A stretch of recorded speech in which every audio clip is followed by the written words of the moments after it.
All right, everyone. Jeremy Knopf here with another episode of the Public Relations Declassified Livestream.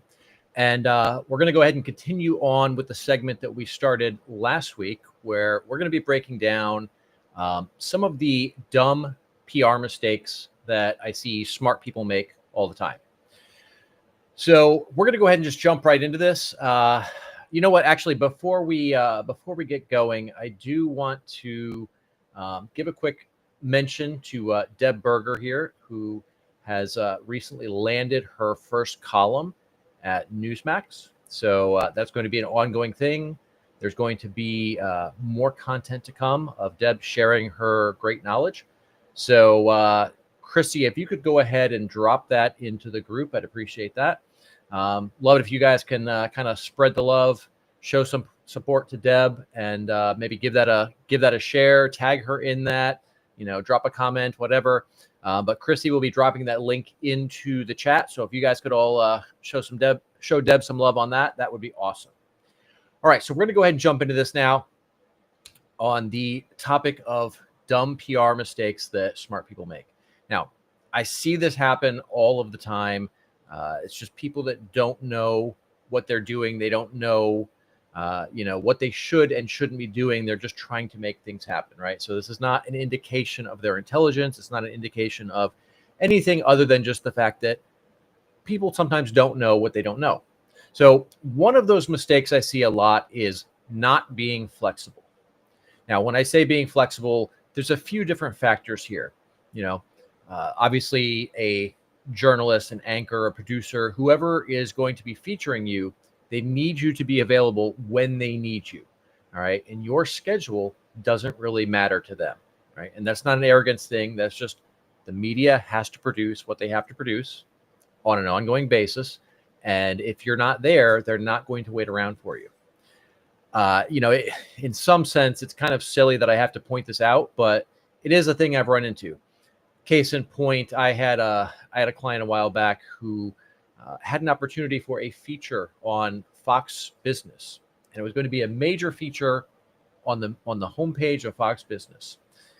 And the response I got when touching base with the client was, well, tell them, ask them what next week looks like, because I'm busy. I'm out of town on a bachelor's party. I'm like, man, that is not how it works, right? They're going to do that story when they're going to do it, regardless of whether you're there or not.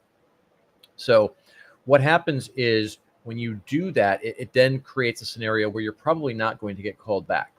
So let's talk about why this is so important. First of all, the media industry is chaotic and unpredictable. You've got breaking news. You've got advertisers who have to get things in from time to time.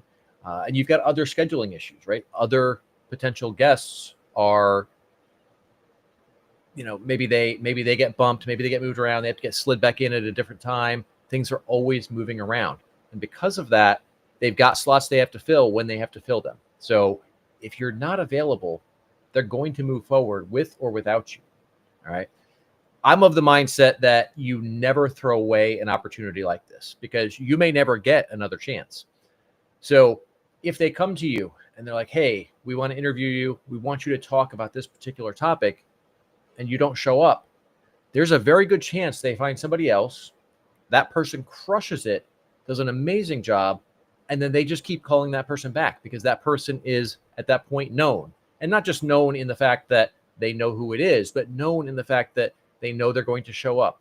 They already know how they perform on TV or in an interview, even if it's just a regular call or Zoom or whatever, where they're just getting the information to go into an article. Whatever the case may be, what ends up happening is they now have a safe bet, right? You weren't a safe bet because you weren't there, you weren't flexible, you weren't available. So they went with somebody else, and now that other person is the safe bet. Now, this doesn't just apply to scheduling though, right? So it could also be the story or the format could change. We had a client that we put into an article on Fox Business on a completely different topic. They loved what he said. They wanted to bring him on to interview him on TV, and they had a particular topic. And about 10 minutes before he was set to come on national television, they completely changed the topic, right? So out of the blue, he's got to, spring into action, do a bunch of research, get this other data, pull together the information so that he can present himself effectively. That's a major change. That's something that a lot of people would panic about. They might even pull the plug and be like, no, I don't have time to prepare for that. I'm not going to do it. And again, it's a huge missed opportunity. Now, in his case, he had not been on TV before, so he was, we'll say, a bit nervous. I think he did overall fairly well, but because of that last minute change, he wasn't quite as ready as he could have been. So he had notes, and he's like, darting back and forth, instead of just looking at the camera, having a conversation with the journalist. He had to kind of dart around a little bit, looking at his new notes because of this change, right? So in a case like this, part of your flexibility is, if you've got an interview you're going to be going on, you need to have your team basically on standby so that if something like this happens, you can just spring up, have your team start doing all of this research and help you get up to speed, because you're going to have different statistics, different pieces of information that you're going to share, right? Like if you're just talking about your industry and what you do and how you do it, you can do that off the cuff all day long. But if you're talking about, let's say, a very information rich segment, right? You're digging into data, you're digging into statistics, you may be citing certain laws or regulations or things like that. That's a lot of information to process. And if you have to do that at the last minute, it's going to take a lot of help until you get really good at just kind of adapting on the fly, like people who are on TV all the time. But before you get to that point, you need to have your team ready to spring up and get everything together so that you can just focus on knowing that material and delivering it effectively. You have to know it cold. You don't want to have to, keep looking down at your notes, and you just look all spastic and frantic, right? So we want to avoid that. Okay, so the next one we're going to talk about is people making it all about themselves. Now, I know you may be thinking, what does that even mean, right? Public relations is supposed to be about me, my company, getting us out there, getting people talking about us. And in a sense, it is, but that's not the path. That's not how you get there. You get to talk about yourself and your company by providing value to the audience. So everything originates with the audience. Then it's whatever the editors, the producers, whatever they need. And then it's the journalist, right? The end person who's interviewing you, whether it's a writer, whether it's an anchor, radio host, whatever. Those are the people in that order who matter the most. And that's because without the audience, there is no business, right? Viewers, readers, listeners, these all equal revenue. And the more of them that a media outlet has, the better they're going to do financially, right? And every media outlet, I will tell you, is even though they may be making millions, or in some cases, even billions of dollars, it's not quite as lucrative as you may think, because there's so much competition out there. You've got multiple media outlets covering a variety of topics, but you've also got social media out there. You've also got streaming services. You've got all of these things in today's world that are competing for your attention. So if you're not giving the audience what they need, they're going to move on to something else. And let's face it, most people today have an incredibly short attention span. So if you're not really delivering in not only an informative, but also engaging way, they're going to pull back. They're going to go on to something else that really hooks them in a more effective way, right? So you have to, the media outlet, first of all, has to give them what they need, but you also have to give them what they need. And by doing that, you're bringing value to that media outlet. And that is what's going to get you a chance to come back. Now, this applies from the initial pitch all the way to the end story, right? It's not just, get their attention and then switch gears and make it all about you. That doesn't work. That creates all kinds of problems because they're not going to be interested in that. If you start talking, incessantly about yourself and what you're doing, unless it's an interview of you to tell your story, right? if you're trying to make it all about yourself, they may proceed to the end of the interview, but you're likely not going to end up getting that feature, right? So you have to bring value in a way that audience is going to want to come back. They're going to want to hear what you say. They'll probably want you to be back to talk about whatever it is that you talk about regularly, right? So some of the ways you can do that is breaking news. Now, when it comes to breaking news, most people have what I would call a distorted view on breaking news. So let's get a few things out of the way. First of all, your new product is not breaking news. The fact that you hired somebody new, even if it's a major name, that's not breaking news. Most things that people consider breaking news because it applies to them is actually not breaking news. What is breaking news is something that significantly impacts a very large percentage of the population in a very meaningful way. So if you came up with a cure for cancer, absolutely, that's breaking news. If you came up with an engine that runs on water and now we don't have to worry about oil and gas or batteries or the minerals that we need to make mine to get these batteries, well, yeah, that's absolutely breaking news. But for the most part, most of what's going on in your world is probably not breaking news. Some things that might be on a smaller, more reasonable scale that could apply to you is, let's say there's a new law or regulation in your industry. That's breaking news in some cases. And if you are the person who's got the inside scoop on that, you've already studied it, you know it very well, you know how it impacts people, then that's a really good topic to bring to the audience as breaking news. Another way you can bring value is educating them on a risk that they face. So my friend Carol Roth has done a great job of this. I mean, she always does in general, but more recently with this whole, what is it? The CTI, BOI, the Corporate Transparency Act, CTA, there we go.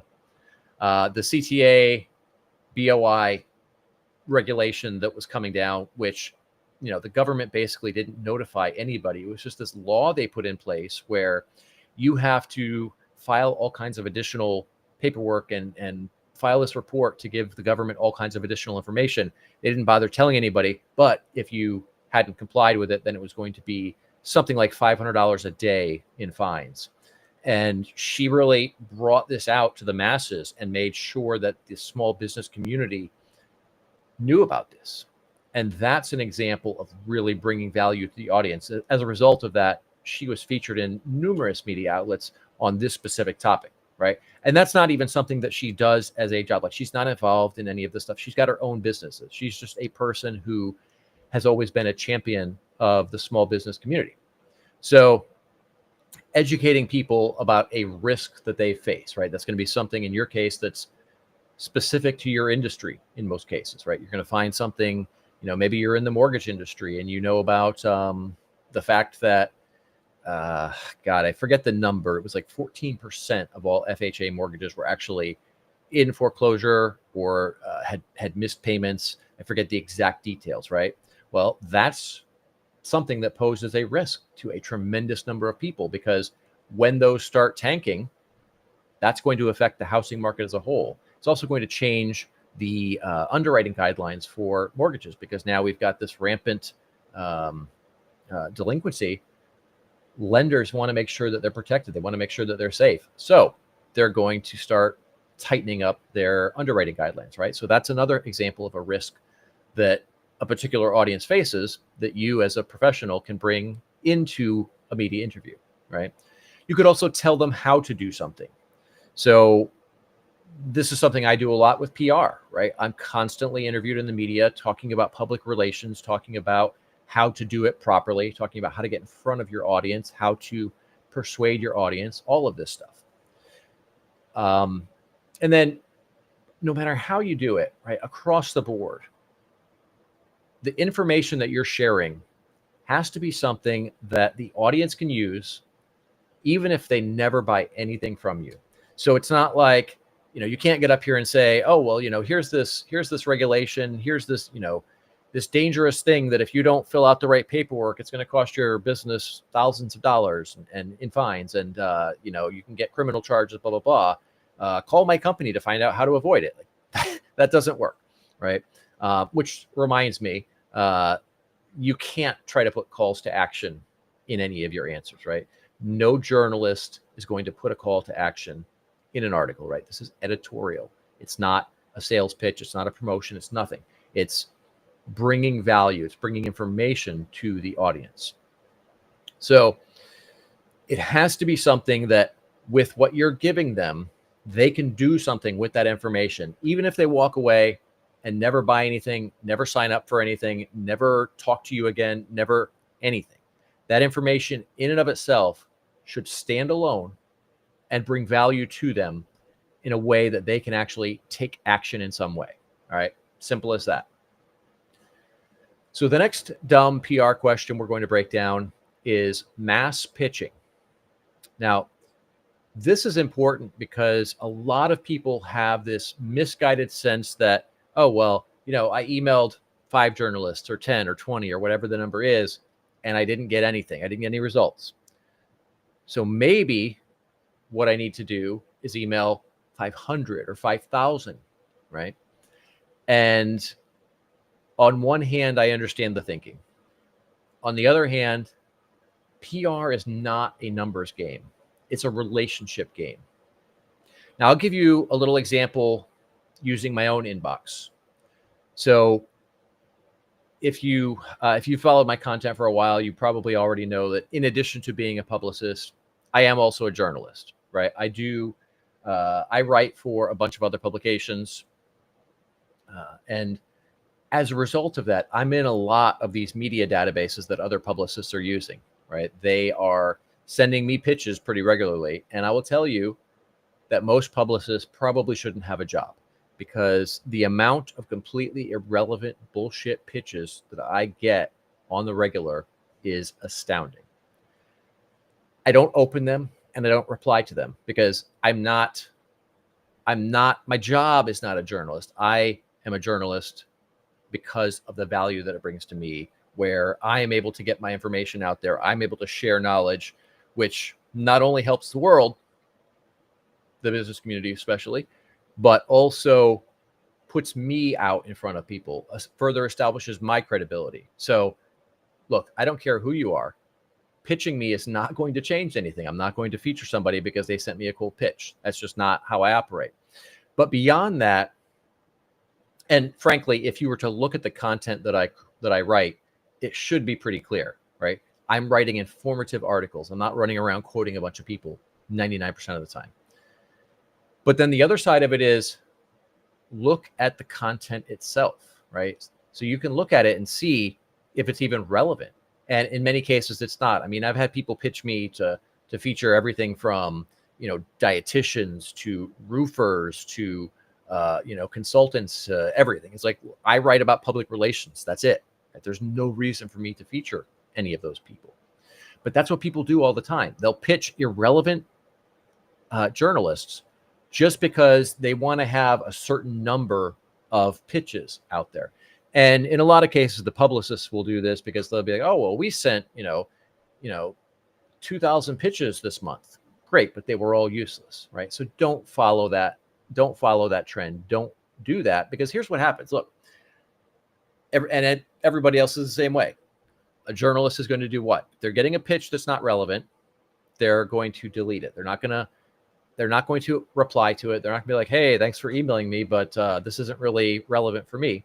No, what they're going to do is they're going to simply delete that email. That's what I do, right? They're not going to reply.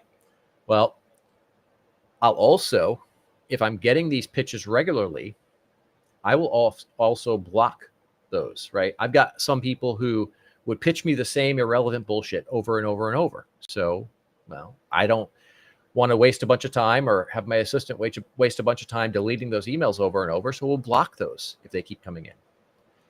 Those two things, three things, not opening it, not replying to it, and blocking, those all signal to the email providers that email is not wanted.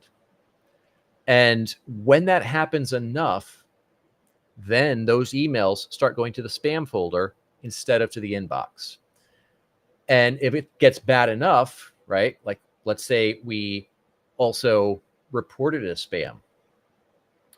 Then what happens is, oh, and that reminds me, one of the things I see people do is they'll add me to lists, right? So it's not just a one-off email, but it's an actual list. All right, that's a terrible thing. Don't do that shit. But what happens is if that journalist then reports those emails as spam, then not only do the emails go to the spam folder, but in some cases, they actually just don't even get delivered at all. They get blocked out at a higher level, and they don't even end up in the spam folder. They are nowhere to be seen. And that's something that takes a long time to recover from. It takes somebody who understands the technical nuance of email to kind of go through and do like what's called a warm-up campaign. You've got to build the right signals in to get the emails to start being opened, to start being responded to, and kind of rebuild that algorithmically to where the email providers are going to start putting those emails back in the inbox. Excuse me. All right. So instead of that, instead of focusing on numbers, instead of just trying to pitch as many people as possible, what you want to do is invest time in building relationships. So absolutely keep pitching, but focus on relevance, not numbers. Otherwise, you're going to make a bad impression, right? If the journalist you're pitching is not relevant, right? They don't cover whatever it is you're pitching, then continuing to pitch them is going to give them a bad impression of you and likely end up you getting blocked, right? So we want to avoid that. We want to pitch relevant stories, and we want to do it at a reasonable frequency. So, don't go pitching every day. Probably don't even pitch every week. But every few weeks is fine as long as you're coming in with a different story, a different angle, a different topic. All right. And then we want to look at engaging on social media. So this is going to do a few things. One is that it's going to help you build name recognition. They'll see you showing up. They'll start to recognize your name, even if they're not responding back, right? We've all got our phone in our hands most of the time. We all get these notifications, or most of us do anyway. I generally have notifications on social turned off. I'll go to social media and I'll look at the notifications when I'm there. But a lot of people just have it set up to where the notifications are just on. But in any case, they're going to see you engaging on their on their content. And even if they don't reply back, even if they don't like your comments, click like, not enjoy them, they're still going to start to recognize you over time. And this helps you to start building that relationship.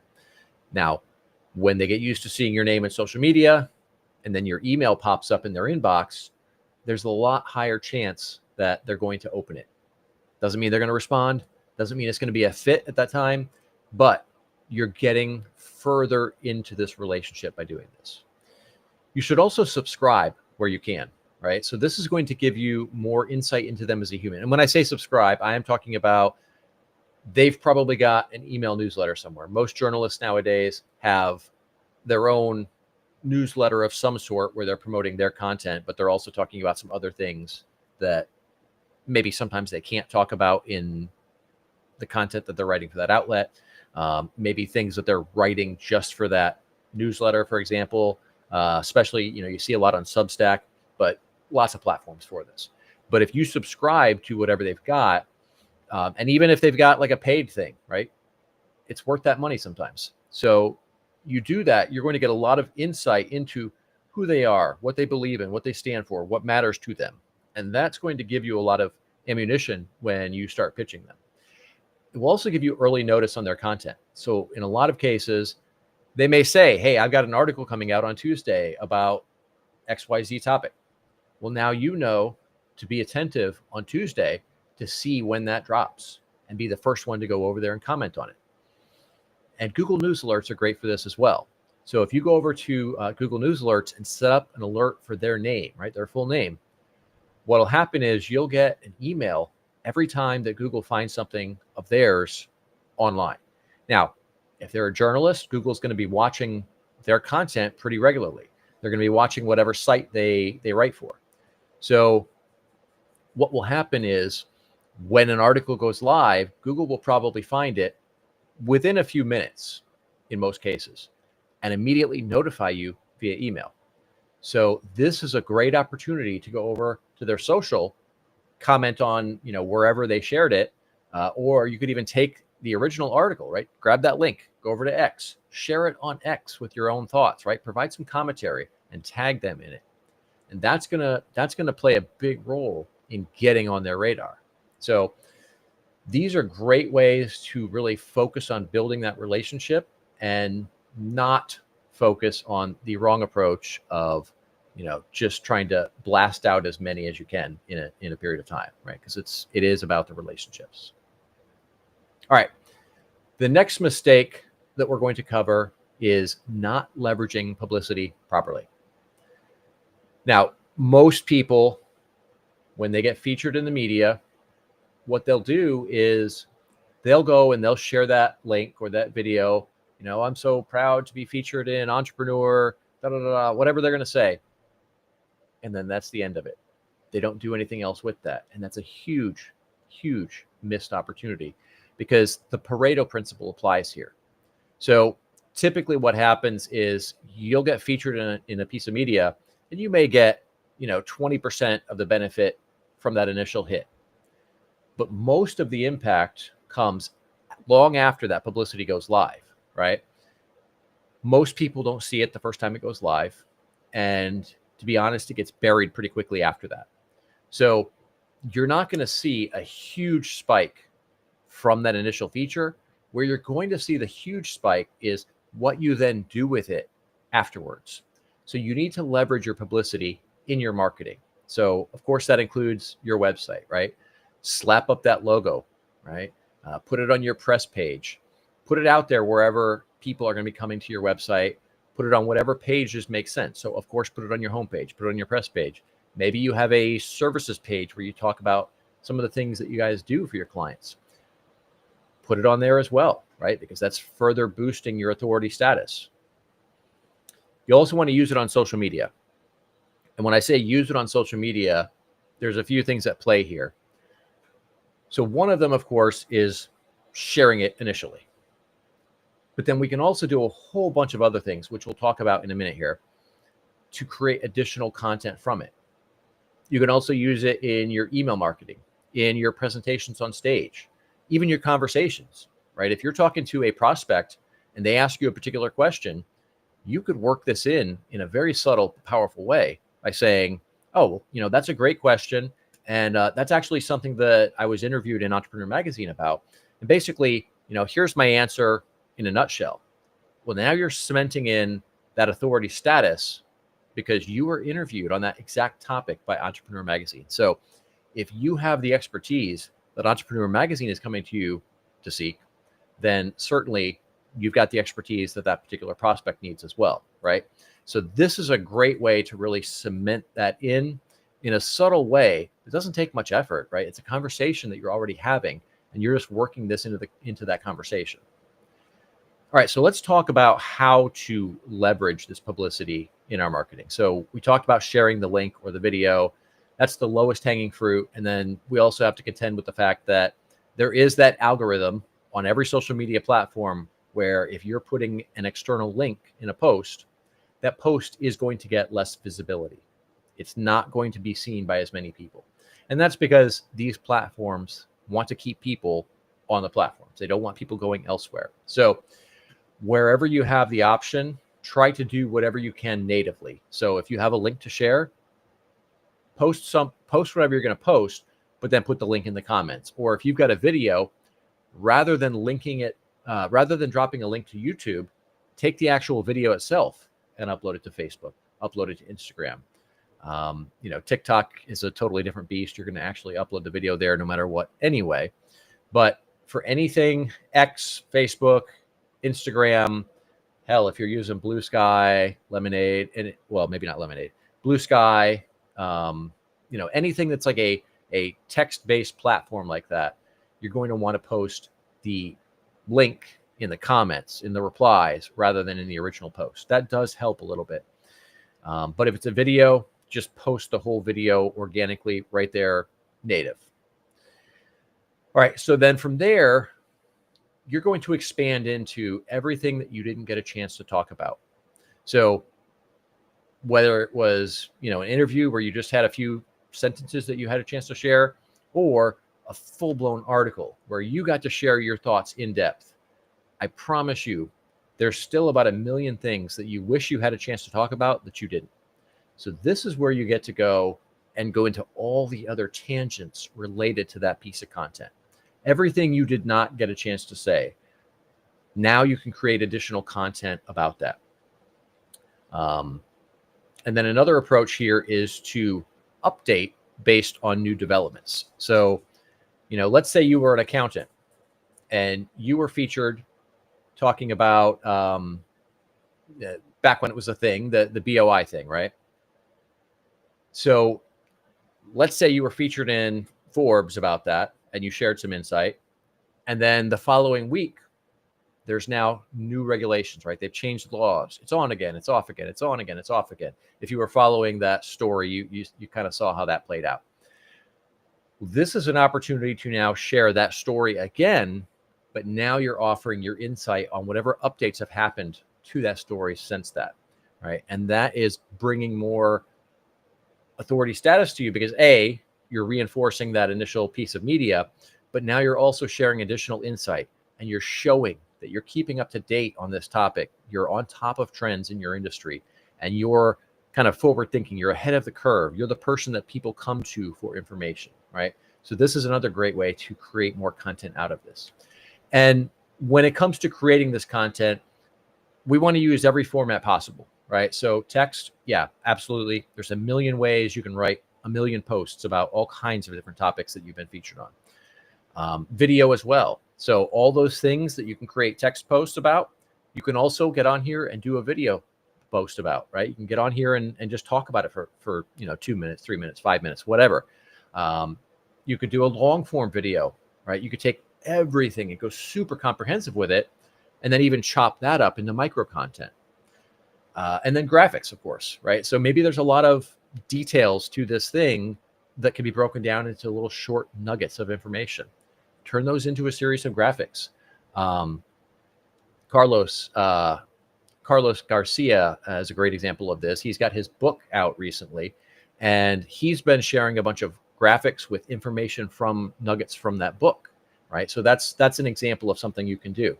If you guys remember, he was the psychologist who we had on when we were talking about imposter syndrome in an episode a few weeks ago, I think it was. But go look him up on Facebook or LinkedIn, and you'll see a great example of that. He's got these, your little square graphics, some information about stuff from his book, right? You do the same thing with a media feature. Think of all the things that you said, or even all the things that you could have said, but you didn't get a chance to. And then you can also take your quotes. So you were featured in that article. They were citing you for your expertise. Take your specific quotes, turn those into quote graphics. You guys have seen some of those that I've shared fairly regularly. So that's another great example. And then use this from a publicity standpoint. So once you're featured, it's clear that that's a story that people are interested in. So use that to work your way up the ladder. So this is something that I did when a lot of you guys are familiar with my story, where I was blindsided by a health crisis several years ago, right? And I basically worked my way up the ladder by initially writing an article. A lot of people loved it, got a lot of traction. And this was just on my own blog, nothing, no major media outlets yet. I wrote an article on my blog. Then I used that to pitch a podcast in my industry. They loved the story idea. We came on, talked about this particular thing. It was great. Their audience loved it. It was like the most downloaded episode in a long time. So then I used that to pitch myself to a media outlet in that industry. It was a trade publication for that industry. Then from there, I used that to pitch another trade publication in our industry, right? So there's all these pieces where I basically used each of those pieces of publicity as I worked my way up the ladder. And you could do the same thing with that piece of publicity. Turn it into a piece of content that then creates additional PR opportunities. All right, the next mistake that we're going to talk about is not investing in social media. Now, At this point, I don't understand that mindset in any way, shape, or form, right? Everybody is on social media. Even, our grandparents are on, young kids are on. Everybody's out there. Sure, there's some outliers. There's some people that don't have social media, but for the most part, most people today are on social media. This is a required thing in business today. There's no legitimate case not to be on social. So, I mean, what could your excuse be? I don't have enough time. Okay, well, you're running a business. This is something that's required for business nowadays. You have to find the time. My audience isn't there. Well, that's not true. All we have to do is look at the numbers, and we can see that the audience is there for every industry. It's a fact. Oh, there's trolls. People are going to say bad things about me. Okay, well, they're going to say bad things about you whether you're on social or not. Trolls are a fact of life, both in person and on social media. So you're just going to have to develop a thicker skin to get through that, right? Those are all bullshit excuses. And if you're not using social media, your competitors are going to eat your lunch. But beyond that, if you're not on social media, you're not demonstrating your expertise, which means your PR efforts are going to be stunted. You're going to have a hard time getting featured because there's no evidence anywhere that you actually are an expert in whatever it is you do. Social media gives you a great way to demonstrate that at scale. So it's an incredibly powerful tool because you can engage directly with individuals, which prior to social media, that was incredibly difficult and incredibly expensive. Now we've got a device in our hand that we can do that literally at any time. Okay. This demonstrates who you are and what you stand for to everyone, right? So while you are engaging one-to-one, you're also demonstrating, who you are, what you stand for to the masses. So while you're engaging with one-on-one, you're also engaging in public relations at scale. So this is an incredibly powerful tool because you can, while you're building that relationship, you're also reaching out to a larger audience. All right. Now, another cool thing about this is you can easily find collaborators. Might be JV partners, influencers, referral partners in both directions. And in doing that, you're now finding other people who you can tap into their audience. You can bring value from them into your audience. They can help spread your message, spread your word. So it's an incredible opportunity. And it also gives you a chance to build a community, right? So you're not just engaging in this purely transactional thing where you are giving them a widget for their money. You're creating a sense of community where they feel like they belong to something. Apple has done a great job of that. There's a lot of organizations that have really built a strong community. And when that happens, first of all, it's great for revenue, right? Because engaged fans are more likely to buy and they're more likely to buy more. So when you make them feel like a part of something rather than just a customer, or worse yet, rather than just a number, then you're going to generate more revenue. But you can also get better feedback and more feedback. So a lot of times a company will ask their clients, what do you think about our service? And they may even ask specific questions, but they never really get the deep, authentic, transparent answers that they could if those clients feel like they're a part of a community, right? If they feel like it's just a transaction, they're just going to give surface level answers. If they feel like they're a part of a community, they really want things to be as good as they possibly could. So they're going to give you a lot more authentic answers, which then enables you to up your game, provide better products and services, give them exactly what they need, which then in turn makes them feel more like a community. And it kind of creates this snowball effect that benefits you and them. So huge asset. You guys absolutely should jump on this. But then the other thing is, in the event of a PR crisis, this is something that can become priceless because they will often come to your defense, right? They will get online and talk about, no, you're actually, it's an awesome brand and they take great care of us and they're going to defend you. A great example of that is when this whole Matt Mullenweg WordPress crisis popped up, he really tried to demonize WP Engine. It's a hosting company specifically for WordPress websites. Now, full disclosure, I am a client of theirs. And despite some technical issues recently, I do still think it's a really solid company. But what I saw in the midst of this PR crisis was the WPE community jumped up to defend WP Engine, right? They were supporting the company. They were defending the attacks against them, right? They were standing in the middle, and they were basically saying, no, this is a great company. They're doing great things. They're bringing tremendous value to the WP community, all this stuff. And that didn't cost WP Engine a dime. And it came from the fact that they were taking care of their customers. They were making them feel like they were a part of a community, and they were, frankly. So huge asset for you. It can definitely save you time. It can save you a lot of headaches. It can save you a lot of money in the event that you do end up having a PR crisis of some sort. So definitely lean on that as heavy as you can. All right. The next dumb PR mistake that I see people make is not building relationships. So we've already talked about how PR is not a numbers game. It's a relationship game. I'll give you guys a great example. I've actually got two good examples here. One of them is a introduction that I made for a friend of mine who's a publicist. Now, on every level, this publicist is amazing and a great human to boot. But I set her up with this journalist here in the Tampa Bay area, and she pitched her a great story. It was, on all accounts, it was a perfect story for her. It was the topics, it was the kind of topics that she covers. It was perfect timing, tied into what the story was already, what that anchor was already talking about regularly. And it was a trending topic on top of all of that. So on every possible measure, this was a perfect story for this journalist. And I did happen to see the pitch, and it was well written. It was well presented. Everything about it was great. So a couple weeks go by, no response. She follows up.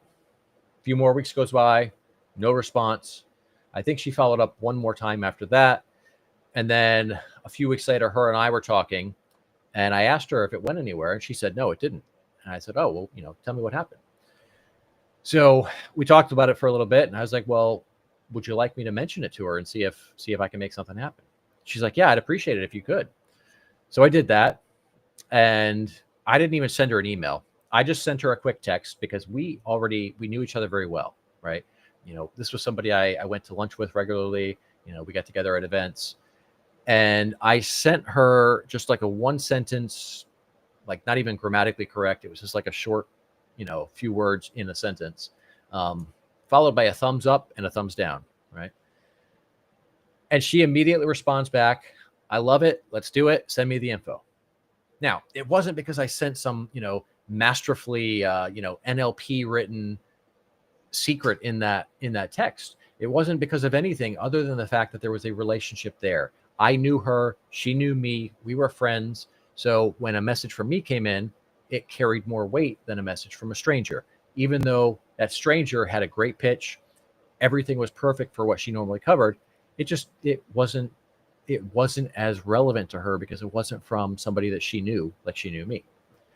So that really highlights the importance of these relationships. I'll give you another one. I've got an editor that I work with at a major news outlet, and we put placements there all the time. We've got, at this one particular outlet, we've got several placements every single week for multiple clients. And I've literally only had 2 pieces ever rejected over there. But it's because of that relationship, right? I'm bringing great value. I'm helping her in a lot of ways. And as I'm bringing this content to her, obviously it aligns with her goals. So I will just send stuff over and it just gets done. And that's because of that relationship. And that's a relationship that a lot of people don't have. Most people don't have those kinds of relationships with anybody in the media. That is a game changer. So when you can build those, it puts you in a very different category. So the key here is to be authentic and to be ethical. So bribery does not equal a relationship. So don't offer to pay them. Don't say, hey, I'll give you, $5,000 if you feature my client in Forbes. Like, that is a big, big no. That's a big red flag, and it will cause more problems than it will ever solve. So just don't do that shit. The same applies to lavish gifts. Now, I've certainly given journalists and producers and anchors and all kinds of people gifts. They're just never lavish, right? There's always something personal about it. There's a meaning behind it. It's not just, hey, here's this, $5,000 trip, like I'm not doing something lavish, because think about it from their perspective. If you're doing that, first of all, you're basically telling them that you think that they can be bought. And second, you're creating a scenario where they're now in an awkward situation if anyone was to find out. So just don't do that. It doesn't help you, and it certainly doesn't help them. So focus on building a real relationship. And you do that by bringing value. So first, you'll do that through your PR efforts, right? Bringing a relevant pitch, great information, something that's going to be very useful for their audience. You can also do it by sharing their content on social media. They post an article, great, go grab that article, share it, tag them. You're bringing more viewers, more readers to their outlet, and that helps them in their job, which obviously is a good thing. You can also do it through introductions. So one of the things I do with a lot of journalists is I have my clients that I'm pitching all the time, but most of the journalists in my circle know that if they need an expert for whatever the topic is, all they have to do is let me know, right? Shoot me a text, give me a call, send me an email, whatever. I will find you somebody. I've either already got that person in my circle, or I can go look, ask around, find somebody who I can vet myself and bring it back to them. And I do that whether it's a client of mine or not, because that brings value to that journalist, and that makes me more valuable to that journalist. But it helps me not only from that perspective, but also it's, getting me out there. It's helping me to bring value to my network and grow my network, frankly. So it's a win all the way around. So that's a great way to really bring a lot of value to a journalist and become more valuable to them. And that's one of the ways you can build those relationships.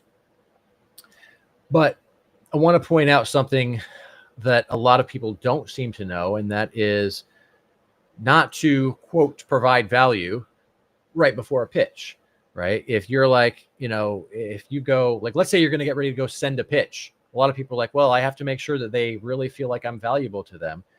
Don't just go and grab a bunch of their posts and share them and then send a pitch, right? It looks like it's not genuine. It looks like you're doing this for ulterior motives. So don't do that. Just be consistent, right? Share their content regularly. Don't just reach out when you need something, but share their content regularly, engage on their content regularly. And in doing that consistently, you're showing that you're actually focused on bringing value and not just trying to be, transactional. All right. And the last one we're going to cover here today is misrepresenting yourself. So this is a huge one. And a lot of people do it because they think, well, I don't have a great story. I don't have anything people will be interested in. I don't, my story is not sexy or exciting enough. And that's not true.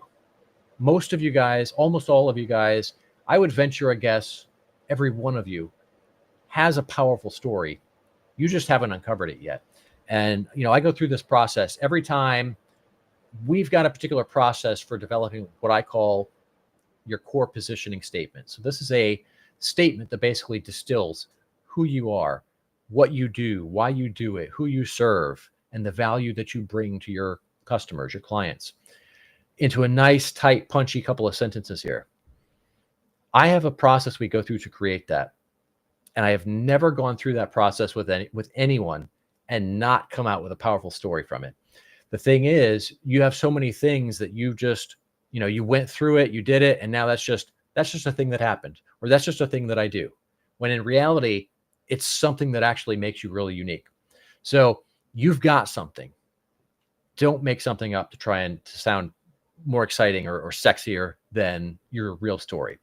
All that's going to do is it's going to burn that relationship, because generally speaking, when you're full of shit, people can tell. If you're lying, if you're misrepresenting, people can tell. They may not know, hey, this person's lying about this, but they're going to feel there's something off. They can't quite put their finger on it, but it's something. And that may result in you not getting featured. It may result in, them just not trusting you. So it's not a good look. If they find out for a fact that you've lied or misrepresented yourself, that's almost certainly going to put you on a blacklist. Great example of this was a guy that we had to let go a while back who basically, against my advice, put out a press release on his own so that he could announce that he was accepted into the Forbes Council. And his sole reason for doing this was because he wanted to go and put all those logos and say, oh, I was featured in ... The reality is he was not featured in those. That was syndication. So I had him on an interview with a journalist from US News. And she was looking through his social media profiles during the interview and came across, he plastered that all over his social media, the little cover photo at the top of your profile, right? And so she's asking him about it. And I'm like, oh, shit. Like, I know exactly what's going on here. And the short version of this story is not only did he not get that feature, but she also wrote for New York Times and Wall Street Journal as well. And he was blacklisted from all of those outlets because of this, because he misrepresented himself, right? He knew that syndication from a press release is not the same as being featured. And journalists feel very strongly about that too, by the way.